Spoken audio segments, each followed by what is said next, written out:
So Jai Hind student, welcome back in our online classes, जहां पे आज हम शुरू करेंगे next chapter that is arithmetic progressions. देखिए ये चैप्टर बहुत ही इंपॉर्टेंट है और बहुत आसान भी होता है, क्योंकि कुछ फार्मूलाज केवल अगर हमको याद हो जाएं तो हम आसानी से इस चैप्टर के सारे क्वेश्चन सॉल्व कर सकते हैं। And there are some logics and tricks which we can apply to solve the questions. So first will start the first topic of this chapter, sequence. What is sequence? देखते हैं ध्यान से। A sequence is an arrangement of numbers in a definite order according to some rule. Right? Sequence क्या होता है? Numbers का एक sequence, बोलते हैं ना कि sequence of this numbers, है ना? तो this is an arrangement of numbers in definite order or some rule. देखिए जैसे 2, 4, 6, 8, 10 डॉट डॉट डॉट 2n। तो यहां पर क्या है? 2 के बाद 4, 2 का गैप है, 4 के बाद 6, 2 का गैप है, 6 के बाद 8, 2 का गैप है, 8 के बाद 10, है कि नहीं? हर एक नंबर में अगर हम 2 ऐड करते जा रहा है, जोड़ते जा रहे हैं, ऐड करते जा रहे हैं, तो नेक्स्ट नंबर मिलता जा रहा है। जैसे 2 to 4, 4 to 6, 6 to 8, 8 to 10 up to 2n, है ना? तो हर एक नंबर में 2 ऐड करने पर हमको नेक्स्ट नंबर मिल रहा है। या फिर ऐसे भी देखिए, this is the multiple of 2, 2 1 जा 2, 2 2 जा 4, 2 3 जा 6, 2 4 जा 8, 2 5 जा 10 and till 2n। Correct?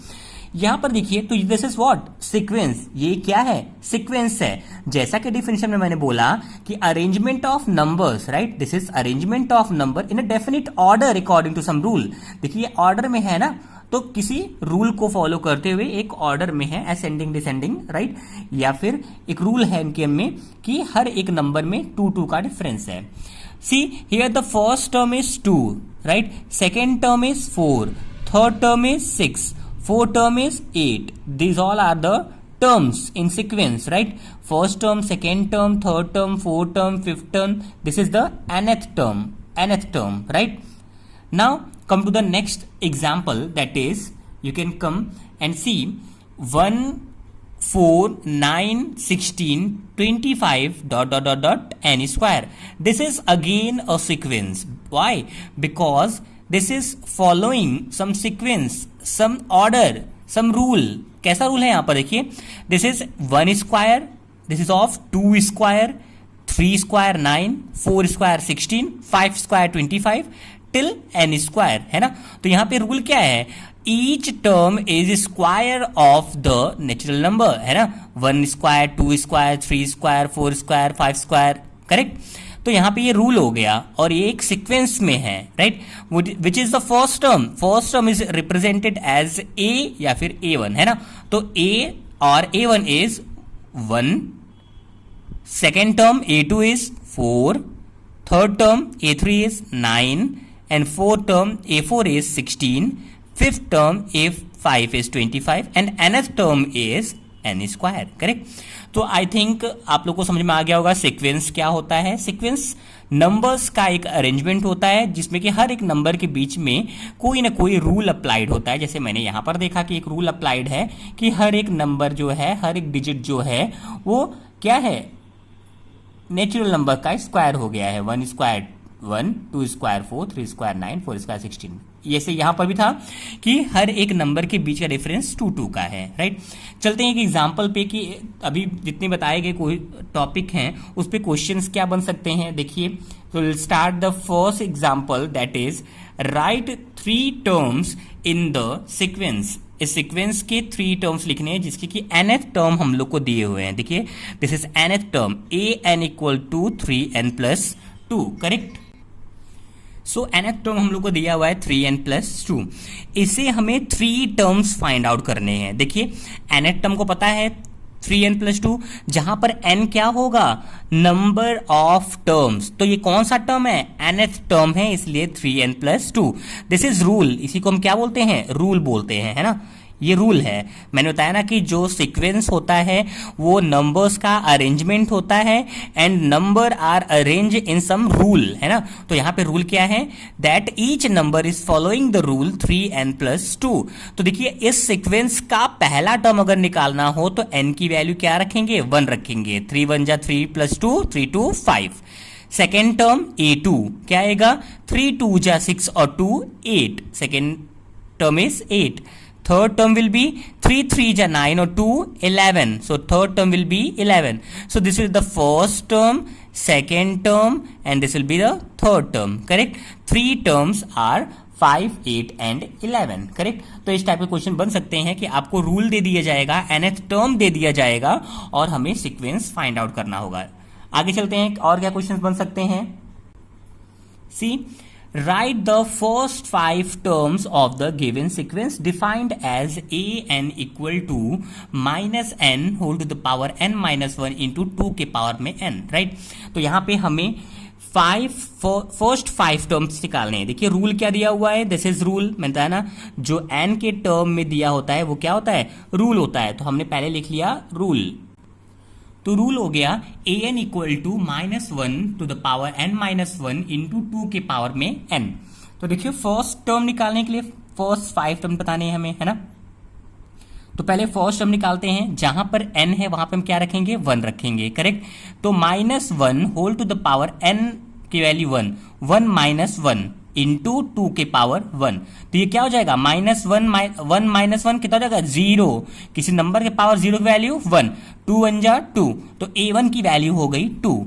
a2 की वैल्यू निकालने के लिए n की वैल्यू क्या रखेंगे, 2. तो minus 1 to the power 2 minus 1 into 2 के पावर में 2. तो 2 माइनस 1 हो जाएगा. माइनस 1 इंटू 2 2 जा 4, तो माइनस 4. a3 की value minus 1 to the power 3 minus 1 into 2 के पावर 3. जहां पर n है वहां पर क्या रख दिया हमने, 3 रख दिया, है ना. तो 3 3. तो ये हो जाएगा माइनस 3 माइनस 1 2, माइनस 1 का स्क्वायर प्लस 1 और 2 का क्यूब 8. तो आंसर विल बी 8. a4 की वैल्यू क्या आएगी, minus 1 to the power 4 minus 1 into 2 के पावर में 4. तो 4 माइनस 1 3, माइनस 1 का क्यूब करेंगे तो माइनस आ जाएगा और 2 के पावर 4 16, तो माइनस 16. उस तरीके से a5 की वैल्यू आ जाएगी minus 1 to the power 5 minus 1 into 2 के power 5. This will be plus 1 and 2 power 5 32. तो इस तरीके से हम फर्स्ट 5 टर्म्स इस सीक्वेंस के फाइंड आउट कर सकते हैं. अगर हमें रूल दिया हो और टर्म्स फाइंड आउट करने हो कि फर्स्ट टर्म क्या होगा, सेकेंड टर्म क्या होगा, ठीक है, जरूरी नहीं है कि first term, second term, third term ही पूछे. कभी बीच में से भी टर्म्स पूछे जा सकते हैं. 19th टर्म क्या होगा, 17th टर्म क्या होगा. तो बस n की वैल्यू 17 या फिर 19 पुट करके हम वो निकाल सकते हैं टर्म. ओके, और देखते हैं क्वेश्चन क्या बन सकते हैं. अब देखिए इस क्वेश्चन में क्या हो रहा है. What is the 18th term of the sequence defined by an equal to n bracket में n minus 3 upon n plus 4. तो अगेन ये क्या कहलाएगा, ये रूल कहलाएगा. ओके, नाउ सी, हमें 18th टर्म निकालना है. तो यहां पर हम n की वैल्यू क्या पुट करेंगे, 18 पुट करेंगे. तो हम यहां पे लिख सकते हैं कि put n equal to 18 for 18th term. तो ये क्या हो जाएगा, a18, है ना, a18. n की वैल्यू 18 माइनस 3 अपॉन 18 प्लस 4. तो 18 माइनस 3 15, 18 इंटू 15 अपॉन 18 और 4 22. ये कट करें 2 से, 2 9 जा 18, 2 11 जा 22 और 15 9 जा 135.11. So 18th term in the given sequence will be 135/11. Correct? Now come to the next question. देखिए यहां पे क्या कहा जा रहा है, let a sequence be defined by. अब यहां पर थोड़ा सा क्वेश्चन में पैटर्न में हमने चेंजेस लाए हैं. यहां पे क्वेश्चन में क्या कहा जा रहा है, let a sequence be defined by a1 equal to 1 and a2 equal to 1.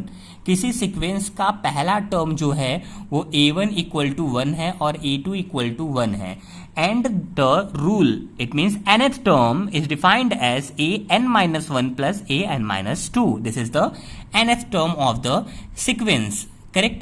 Now see, for all n greater than 2, n की वैल्यू हमको 2 से ज्यादा ही रखनी है, 2 से कम नहीं रखनी है. क्यों? क्योंकि देखिए n इक्वल टू 1 तो रखा जा चुका है, n इक्वल टू 2 भी रखा जा चुका है. तो अब n की वैल्यू हमें 2 से ज्यादा रखनी पड़ेगी, 3 4 5 6 whatever. Right? Find an plus 1 upon an for n equal to 1 2 3 4. Right? तो देखिए n इक्वल टू 1 के लिए, n इक्वल टू 2 के लिए, n इक्वल टू 3 के लिए हमें इसकी वैल्यू फाइंड आउट करनी है, an plus 1 upon an. Correct? तो सबसे पहले हम लोग देख लेते हैं कि अगर हम यहां पर हमारे पास दिया क्या है, A N plus one upon A N है ना। अगर हम एन की वैल्यू 1 रखते हैं तो ये क्या हो जाएगा, A2 अपॉन A1 है ना। तो एन की वैल्यू 1 के लिए ये बनेगा A2 अपॉन A1। तो A2 की वैल्यू हमको पता है, A1 की भी वैल्यू पता है, इसलिए हम डायरेक्ट पुट करके 1 अपॉन 1 यानी 1 आ जाएगा। लेकिन एन की वैल्यू 2 रखेंगे तो क्या होगा, तो 2 रखने पे यहाँ पे 213 अपॉन 2 है ना, तो A3 अपॉन A2 आएगा। और हमारे पास A3 की वैल्यू तो है नहीं, तो सबसे पहले हम लोग इस रूल से है ना, an equal to an-1 plus an-2 है ना। तो पहले हम लोग क्या कर लें, यहां से A3, A4, A5 की वैल्यू पहले निकाल लेते हैं है ना, उसके बाद फिर प्रोसीड करेंगे। ठीक है, तो पहले A3 निकालते हैं। तो देखिए रूल क्या है, an equal to nth term है, an equal to an-1 plus an-2। तो हमें थर्ड टर्म निकालना, चूंकि n की वैल्यू हम मोर देन 2 लेना चाहते हैं तो 3 लेते हैं ना, 2 से ज्यादा यानी 3।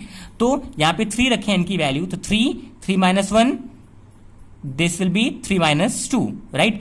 तो A2 प्लस A1 है ना, A2 की वैल्यू क्या है 1 और A1 की वैल्यू क्या है 1, तो 1 प्लस 1 2। तो A3 की वैल्यू आ गई हमारे पास क्या 2 है ना। इसी तरीके से हम अब निकाल सकते हैं A4 की वैल्यू है ना। A4 की वैल्यू आप लोगों को समझ में आ रहा है ना, मैं A3 A4 निकाल क्यों रहा हूं, क्यों, क्योंकि यहां पर जब हम लोग रखेंगे an की वैल्यू 2 रखेंगे, क्योंकि हमको फाइंड इसी की वैल्यू निकालनी है। जब n की वैल्यू 2 रखेंगे तो 2 1 3 हो जाएगी, A3 अपॉन A2 निकालना पड़ेगा, तो A3 की वैल्यू पता होनी चाहिए ना। देखिए A3 वैल्यू आ गई है। इसी तरीके से A4 की वैल्यू निकालते हैं, तो A4 is equal to A3 plus A2 है ना। तो A3 प्लस A2, यहां पर 4 रखेंगे तो 4 माइनस 1 3, और यहां पे 4 रखेंगे तो 4 माइनस 2 2। तो A3 प्लस A2, A3 की वैल्यू क्या आई है 2 और A2 की वैल्यू क्या थी 1 है ना, 2 1 3 आ गया। ये हो गया A4 की वैल्यू। अब A5 की भी वैल्यू निकाल लेते हैं। सो A5 की वैल्यू क्या आएगी, अगेन A4 प्लस A3, समझ में आ गया होगा A4 प्लस A3 कैसे होगा। अब हम थोड़ा डायरेक्ट चलते हैं, क्योंकि एक बार अगर आपको सीक्वेंस समझ में आ गया तो आप डायरेक्ट पुट कर सकते हैं। जैसे यहां पर क्या था, an is equal to an-1 plus an-2।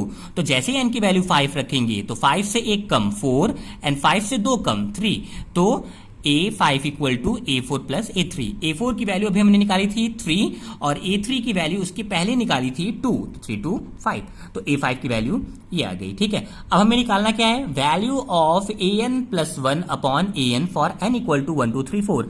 अच्छा देखिए, जब n की वैल्यू 1 रखेंगे तो ये बन जाएगा 1 प्लस 1 2 अपॉन 1 यानी A2 अपॉन A1। A2 की वैल्यू 1 थी तो 1 अपॉन 1 यानी 1। n की वैल्यू जैसे ही 2 रखेंगे तो ये हो जाएगा 2 1 3, A3 अपॉन A2। A3 की वैल्यू हमने क्या निकाली थी, A3 की वैल्यू थी 2 और A2 की वैल्यू थी 1, तो 2 अपॉन 1 यानी 2। A3 की वैल्यू क्या आएगी, n3 की वैल्यू क्या आएगी, n इक्वल टू 3 अगर वैल्यू पुट करते हैं गिवन एक्सप्रेशन में तो 3 1 4, A4 अपॉन A3 है ना। A4 की वैल्यू क्या है, A4 की वैल्यू 3 थी तो 3 अपॉन A3 की वैल्यू, A4 की वैल्यू हो गई 3 और A3 की वैल्यू 2, तो 3 अपॉन 2। आगे देखिए n इक्वल टू 4 अगर पुट करेंगे तो यहां पर n इक्वल टू 4 रखेंगे तो A41 5 अपॉन A4, तो A5 अपॉन A4, A5 की वैल्यू 3 और A4 की वैल्यू A5 की वैल्यू 5 और A4 की वैल्यू 3, तो 5 अपॉन 3। तो देखिए बहुत ही आसान है, बस केवल हम लोग को n की वैल्यूज पुट करती जानी है और सॉल्यूशन फाइंड आउट करते जाना है। अगर हम पहले ही n की वैल्यू पुट किए होते तो ये आता A1 A2 upon A1, A3 upon A2, A4 upon A3, A5 upon A4 है ना। जो फाइंड आउट करना था उसमें n की वैल्यू एक एक करके पुट करते तो ये सीक्वेंस में आता। ठीक है, हम सिर्फ यही वैल्यू निकाल पाते क्योंकि क्वेश्चन में केवल A1 A2 की वैल्यू दी हुई थी, इसलिए पहले हमने A3 A4 A5 की वैल्यू निकाल ली, उसके बाद यहाँ पे वैल्यू पुट कर दिया। चलते हैं नेक्स्ट क्वेश्चन की तरफ। देखिए अगला क्वेश्चन क्या है, let a sequence be defined by A1 equal to 3। A1 दे दिया है आपको, फर्स्ट टर्म दिया है 3, A1 मतलब first term, and nth term is given 3an-1 plus 1, correct. तो this is nth term, this is the first term for all n greater than 1। n की वैल्यू अगर 1 से ग्रेटर पुट की जाए, मतलब अब यहां पर हम 1 नहीं रख सकते हैं n की वैल्यू, क्यों, क्योंकि A1 की वैल्यू पता है हमें ना, तो जब यहाँ पे n रख देंगे 1 तो A1 की वैल्यू आएगी, A1 की वैल्यू हमको पता ही है, तो n की वैल्यू 2 रखेंगे। देखिए 2 रखने क्या हो रहा है, तो find the first 4 term of the sequence, first 4 term निकालने हैं। तो फर्स्ट हमको पता है A2 A3 A4 निकालना है, ठीक है। तो सबसे पहले हमने सीक्वेंस उतार लिया है ना, रूल उतार लिया। रूल लिखने के बाद हमें क्या निकालना है, सेकेंड टर्म। तो A2 रखते हैं, n की वैल्यू 2, तो 2 - 1 क्या हो जाएगा 1, A1 + 1। 3A1, A1 की वैल्यू क्या होगी 3, क्वेश्चन में दिया हुआ है। तो 3 × 3 + 1 यानी 10, ठीक है।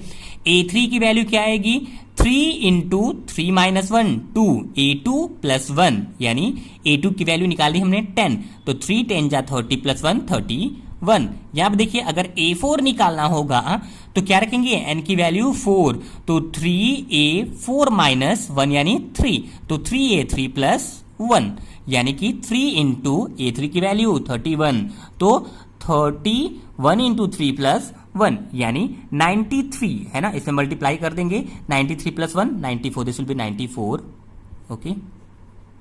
मल्टीप्लाई करेंगे 3 × 31, तो इट विल बी 94, करेक्ट। तो this will be the first 4 term of sequence will B 3 10 31 and 94, correct. So first 4 sequence of the term will be, sequence of the terms are 3 10 31 and 94, correct.